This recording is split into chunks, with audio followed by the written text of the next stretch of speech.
बनर्जी कह रही है कि निर्वाचन अध्यक्ष एसआर को प्रभावित कर रहा है, इस सिलसिले में कुछ कहना चाहोगे? कौन प्रभावित कर रहा है? निर्वाचन कमीशन कर रहा है, ममता बनर्जी ने बोला सर। ममता बनर्जी बहुत आल फाल बकता है, कोई मीनिंग नहीं है, मीनिंगलेस बात करता है। तो उनको हर बात को सीरियसली नहीं लेना चाहिए, क्योंकि उनका बात most of the words baseless. इसीलिए निर्वाचन कमीशन को चिट्ठी दिया है एसआर स्थगित करने के लिए, क्या कहेंगे? हाँ, क्या निर्वाचन कमीशन एप्लीकेशन किया है एसआर को स्थगित करने के लिए सर? नमस्कार। वो तो बहुत ऐसा बहुत बात करेगा, क्योंकि एसआईआर में जो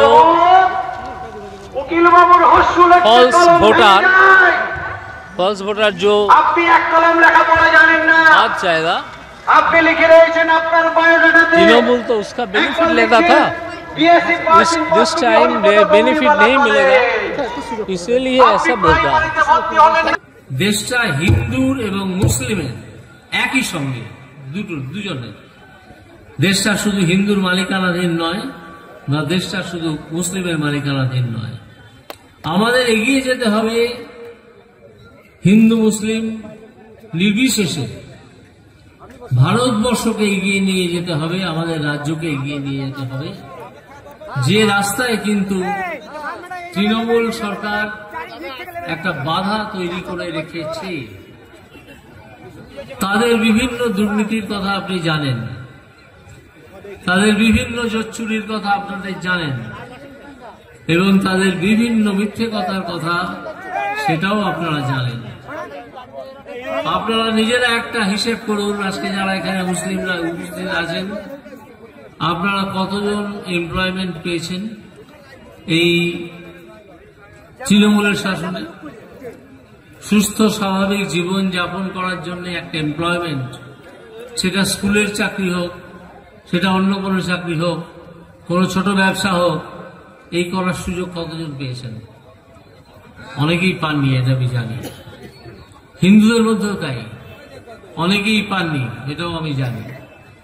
চাকরি যে টাকা দিতে পারবে তাকে বিক্রি করে দেওয়া হয়েছে, সে হিন্দুই হোক আর মুসলিমই হোক। এই যে দুর্নীতি এবং চুরি চুরির ব্যবসা, এইটা থেকে আমাদেরকে মুক্ত হতে হবে, এবং এই মুক্ত হতে গেলে তৃণমূলকে শাসন ক্ষমতা থেকে সরানো অত্যন্ত জরুরি। এমন নয় যে বিজেপি এলেই সব মুসলিমদের মেরে ফেলা হবে, আদৌ কখনো তা হবে না, কেউ একথা বলেনি। বিজেপিও মনে করে যে ভারতবর্ষ হিন্দুদের যেমন দেশ, মুসলিমদেরও দেশ।